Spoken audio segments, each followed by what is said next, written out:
My name is Brenda M. Miller, and I own the Miller House in Stevens City, Virginia, which is just outside of Winchester.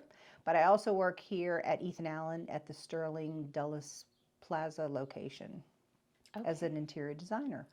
Lovely. And usually when are clients coming to you? When are they looking for you? Anytime. All the time. Usually, it was funny during COVID when everybody was stuck in their homes and the businesses were closed, people were sitting and kind of looking at their interiors. I have never been so busy as during COVID because people just wanted to make changes. Or they started to work from home. So we had to convert living rooms into offices or guest bedrooms into offices. So yeah, interior design is one of those things, it's anytime. Yeah. Anytime. I tend to get a little busier in the spring because people are purchasing second homes. So I love going to warm climates. So I will travel to South Carolina and all those places. And, you know, I need inspiration with the water and the beach. And, absolutely. Yeah, that helps. Wow. That sounds incredible, though, that like during COVID, dark, crazy times, unknown times. But it sounds like you were booked and busy during those times, right? I'm sure there were some like moments of like, whoa, what's going on here? But as you said, people staying home and like, well, let me see this. Let me click on that. Wait, actually, let me hit up Brenda real quick. Well, it's funny because I have a hard time myself. I'm a touchy-feely person. So buying a whole room or a whole house just based on pictures, that made me kind of nervous. But I did have a lake home in Wisconsin, and I talked my husband into driving 14 hours during COVID. And went to that home, and I literally had the vehicle full of fabrics and rugs because I was doing the entire lake house. Wow. And went up there and spent 2 days with the clients and furnished the whole thing, except for 5 pieces of furniture they brought from their other home. Okay, just those 5. Just those 5. All right, and now tell me a little bit about your journey to how you got here. Were you always like an artistic interior design person, or how did that come to be? No. Oh. Okay. Yes, I'm creative, but not. I guess it started, my parents started all this. It's their fault. Since I've been a toddler, my parents have been in the furniture industry. I grew up in Annapolis, Maryland. I am an only child. My parents owned a used furniture store. Then they sold that and moved to the Winchester area. And my mom got into antiques, and my father got into furniture stripping. So he had 7 different stripping tanks, and that's where I learned wood species. I learned how to refinish furniture.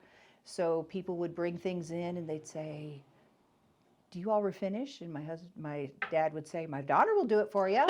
So I started refinishing furniture, and then I started doing visual merchandising for my mother in her store, and it just evolved. And I actually went to school to be an educator. And I worked up the ranks and became an assistant principal. Being an only child, I loved kids, wanted to be around kids. Yeah. So then all that time, my parents have now been in business 53 years in the same location. Wow. So I've been doing a lot of staging and doing things in her store over the years, and went back to school for interior design, caught the eye of some builders, started doing parade of homes, won several of those contests, and then it's just been a journey from there. Amazing. So they had their own furniture store, right? And then they just were like, Brenda's got it. We'll teach her a little bit, but then off you go, little birdie. Yeah, my father felt I should go to school for business. And I said, "Dad, you're teaching me everything." And I didn't really care about accounting and all that kind of stuff. I'm not I'm not the desk type. So they sold part of their business to me in 2002. My mother, who is now proudly 85 years old, but looks like she's about 50, still runs her store. So we actually have 3 buildings in one location in Stevens City. Wonderful. The Ethan Allen part of it is when the recession hit, it hit Winchester really hard. And we actually had foreclosure bus tours. So my husband said one of us has to find a full-time job to have health insurance. Well, I had Ethan Allen Furniture growing up as a kid. There was an opening down here where I was a teacher, and applied for Ethan Allen, got hired the same day, and so now I am one of their designers here at the Sterling location. Awesome. So I work 24/7. You do. One girl, many hats is what they call me. Just one hat today. Yes. But under that hat, many.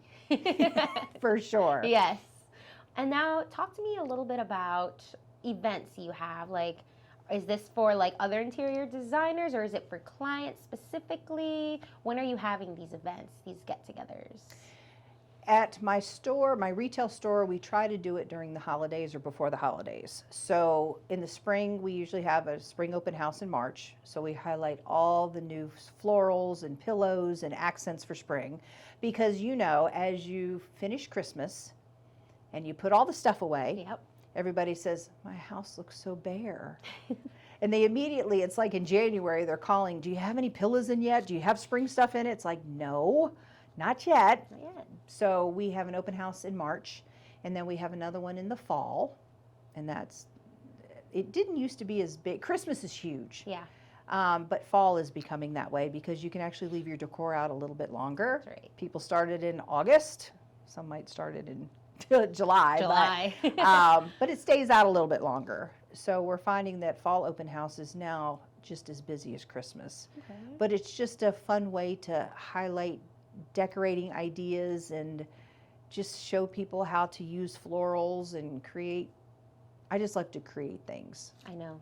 Like Great. yesterday, I created a pot wreath. I've never done one. What is a pot wreath? The terracotta pots that you Oh. have plants, and I had a huge wreath, and I put terracotta pots around it, and now it's on the front Wow. door. And I've already had people ask me to make some for them. Look so, at that already. I know. So I'm an interior decorator and designer. You are. So that's why one girl, many hats. It goes together well together. And how are you marketing like all these things that you're doing? How are you getting the word out? Are you big on social media? What are you doing? A little bit of everything. Tell me about it. I'm not very technical. You can ask anybody. But I have ideas.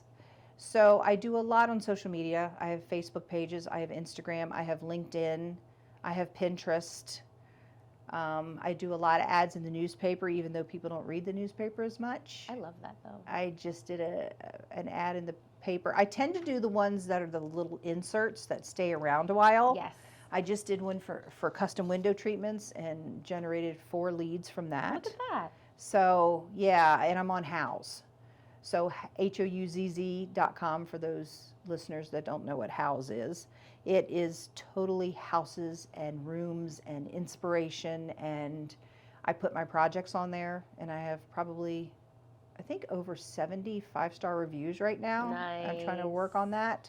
That's pretty good though. It caught the attention of a couple in Hilton Head, South Carolina this week. So Look at that. they're building a second house here in Ashburn, which I'm like, why are you going from Hilton Head? But they have grandkids here. Ah, So I'll be working on that project. okay. But yeah, and a lot of it's word of mouth. Absolutely. I think that's the best one, right? Yeah, and I follow up with people with handwritten notes saying thank you, and then I'll put referral cards inside that they can hand out to their friends. Because if somebody comes to a house, I told a client the other day, he was so excited, and he said, I want people to like my house. I said, no, you don't. He goes, I don't? I said, no, you want them to walk in and go, wow. He goes, that's what I want. That's what I want. So if they have people come in and say, wow, who did this?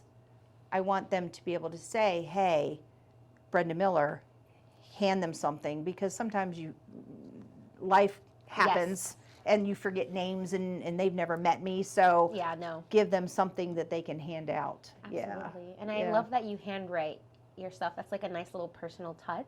Oh, So yeah. I think that's sweet. We do that too. When we do our little thank you stuff, we love getting that little It makes such a difference to people. It And it does to does. me too. Yeah, no, I mean, love it. Like someone took the time out of their day to write this for me. Like something about that, like they took a moment. Yes, absolutely. It's very sweet. Absolutely. And now, where do you see yourself in the next 5 years with your business and yourself as a person growing? I've always wanted to be on HGTV. Let's manifest that for you. I came really close, and there used to be a show called Design Star. I don't know if you all I'm not heard of that. familiar with it. Basically, they had designers and they gave them different projects to do. But in order to get on the show, you had to do an interview, or you had to do audition, I should say, Ah. and an interview. First year, I didn't hear anything. Second year, my husband walks in, he goes, you've got a phone call. Mark Burnett, the producer of the show, is on the phone. And I'm like, you're kidding, right? And I got on the phone, and he's like, hold on a minute. I could hear him shuffling things on his desk. And he says, why didn't you audition? Oh. And I said, you'd probably never accept me because I think at that time I was too traditional, because the East Coast is a little more traditional, and all the filming was being done out in California, a little more contemporary, modern. And I said, I just didn't think that there would be an opportunity. No, because since everything is so contemporary, I know. it's nice to have like, I know. you know, a And then different... do that now. Now the new terminology is transitional. Yes. So that was probably about 5 years ago that happened. I should have followed up and said, hey, if you don't, choose me for that, I'll be a host for a TV show, whatever. But to answer your question, I love what I do. I hope I'm just continuing to do what I do. And I hope that people see my designs and my personality and realize, hey, she's a fun person. I'd really love to work with her, and just keep it going. I just want to make people happy. Yeah. I want them to come home and feel like, Yeah. So if people, I become a brand, that kind of thing, that would be great. If I don't, it's not a big deal. It's just about making people happy and loving what I do. Absolutely. And I just want to say that HGTV, if you're listening, please give Brenda another shot. I know, right? She's amazing, and her personality, it'll spice it up for you. I love it. Thank you. You're welcome. Thank you. And then, now you said that you're more traditional, but what does that mean for you? Like, is there a signature color where you're like, that's Brenda? What is your style? Or can it vary? Are you a chameleon? To look at me, and for people that don't know me that well, they'll be shocked to know that my home is very colonial Williamsburg. Oh, I would not have guessed that. Yeah. No. So I have the cedar shake roof. I don't have doorknobs. I have door latches in my house. I have all hardwood floors. I have the wood beams. I have the shutters on the windows. I have the knot gardens with 300 boxwood on my property.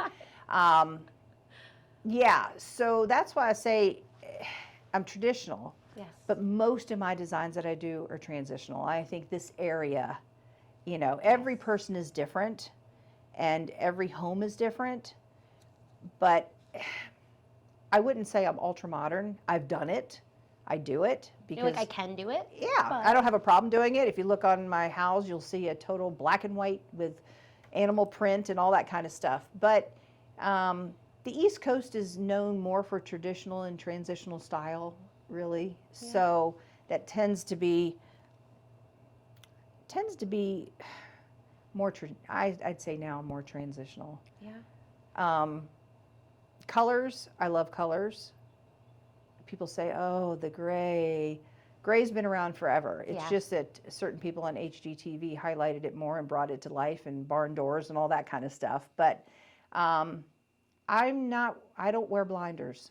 When you look at some designers and you see their projects, they're all geared toward neutrals and grays and that kind of thing. Not me. I base it on my client and their function and what story they want to tell in their house. Absolutely. Yeah. So. No, and I love that. If everybody were the same and be like, okay, everybody, traditional's out, everybody, let's be modern. Like, that would be so boring. There's some people who don't want that, So I like that you have a vision, you know what you like, and you stick to it, and you're not like, oh, it's not in, I love this, but I guess it's time to move on. You're like, no, this is my stuff, I'm going to do it, and people who want it will come, Well, and I have people that I had a friend of mine that wanted to create a dining area because she had an older home, 1800s home, and I created a dining area for her. And then her friend came over and said, I want Brenda to come to my house. So I called her and I said, what room do you want me to work on? And she said, the whole house. She goes, I just need it different. She said, can you just move things around or whatever? And I said, all right. So I knew I was going to be moving furniture, so I took my husband along, and her name was Kathy, sweet lady, and she again had a historical home too. And she had things in her dining room that should have been in her living room and vice versa. Walked up to a bedroom and the bed was on the wrong wall. So we moved it, made the room look twice as large. It's just the little things, because you live in the house, you see it over and over, and it's just a different perspective. We moved artwork. So we get to the master. And my husband says, I am not touching anything in this room. And I'm like, why? He goes, do you know whose house this is? I said, what are you talking about? He goes, go look at those pictures. I'm not touching anything. And of course, the master bedroom was set up a certain way that you really couldn't. There were so many books and so many. And then I started looking at presidents, and it was Willard Scott's girlfriend's house. Okay, I was gonna say like, wait. Yeah. So, So my husband's like, did you guys end up touching anything, or you just left? We just left it. I mean, Okay. because there were so many books, and he had them arranged. You could just tell it was Yes. and everything was where it should have been in the master, because the TV dictated where the bed went, So. That's right. But it was just so funny because I didn't realize whose house it was that I was doing at the time. I would just, Did you take a picture? Be like, over here. You're like, no. No, but it was fun for her reaction to come back and like, I never thought to do that, or I never thought to do that. Yeah. So that was fun. And now, I know you said like this furniture is like in the wrong spot. Of course, you probably know about this, but I recently discovered this word or this theory of feng shui. Is that what it is? Feng shui, yes. Yeah, it's just like, no, the energy is off, the feeling is off, like the bed, it does not go here. I can't sleep, I can't think, it's all I think about, I gotta move it. Do you perhaps do you know a little bit about that? I get a few clients that want, the problem is sometimes the rooms don't allow you to do what you need to do. Because even now, it used to be you had individual spaces that you could, bring in the water element, bring in the lighting element, position the bed on the right place. Now everything's open concept. It's so hard. And usually the bedrooms, there's all windows now. People don't even need dressers or a lot of the furniture because they have these massive walk-in closets. So I don't get that request as much. I used to, but now that the architecture has changed, not as much. Not as much. Okay, well, maybe it'll come back again or something. I don't know. Things always come and go. People, I haven't had anybody say they want to add a wall. They always say I want to take them down. That's true. So I'm curious to when that transition will happen to creating smaller rooms. Yeah. I did have to add a lot of French doors onto living rooms to make offices for people working at home and remote living, but no. Okay. Well, speaking of trends, have you noticed any trends currently or that have died down? No more barn doors. Okay. They're being replaced by French doors and pocket doors. Okay. Gray is still around, but it's not the heavy emphasis that it used to be. Still, a lot of people are loving the neutrals, light colors. It's easier to design a room with neutral as a background and put in the pops of color through artwork and pillows, and especially people that like to change out for the seasons. Yeah. It's beautiful when you see a room in that navy blue velvet or navy blue sofa. Me personally, after 5 years, I probably get tired of it. And I have clients that say, "Oh, I just love this picture." I said, "But are you going to get tired of it?" And they're like, "Yeah." I said, "Then let's bring a blue throw or blue pillows or blue artwork or whatever to bring that color in." Yeah. But yeah, it's still a lot of natural wood is coming in, especially your kitchens, not your heavy cherry, but your mixture of light wood tones, and the white kitchens are still there, but a little more natural wood mixed in. So. All right. And now, who are you outside of this world, or is this like, this is my world, this is who I am through and through? I am one girl, many hats. I am a wedding stylist. I love gardening, reading, creating. Give me a picture and I can recreate something. I love to travel. Where to?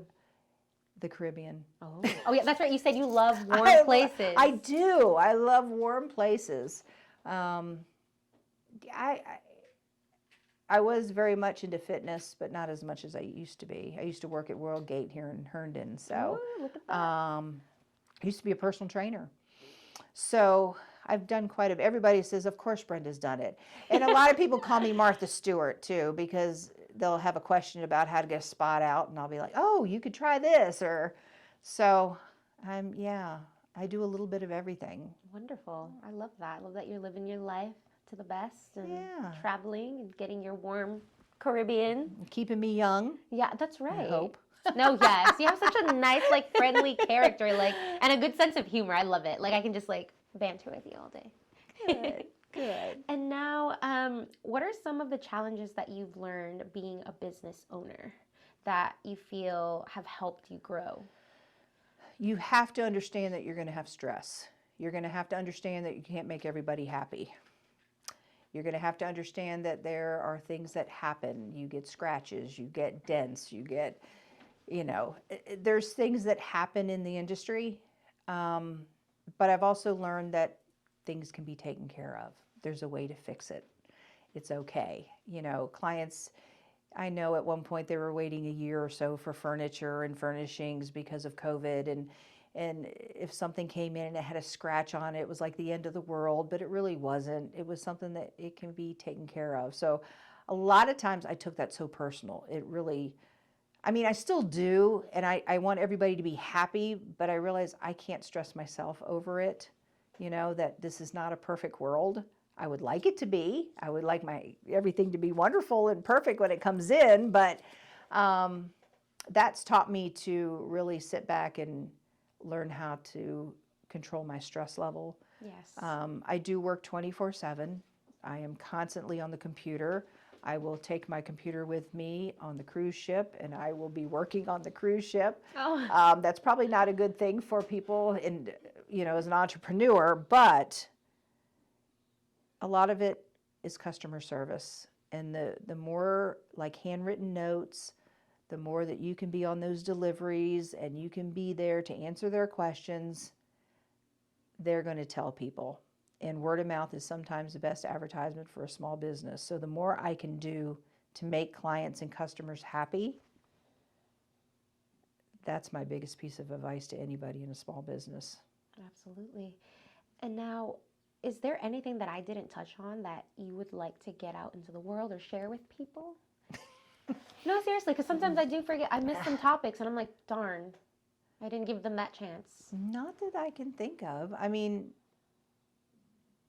Yeah, I'm at Ethan Allen here in Northern Virginia. I'm the traveling designer. I work a flex schedule, so just because I'm located in Virginia doesn't mean I won't travel.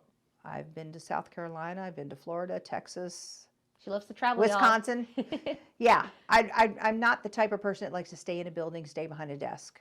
And if I can see the spaces and meet the people, that's what I want to do. Absolutely. That's what I want to do. Yeah. Yeah. All right. And now my last final question is if you could share with our listeners anything that's in your heart, it could be in regards to your industry, family, travel, warm weather, what would that be? If you have a dream, go for it. Period. If you have a dream, go for it. Thank you so much for being on the show. That's a great one. Thanks so much. I Yeah. appreciate it. Yeah, we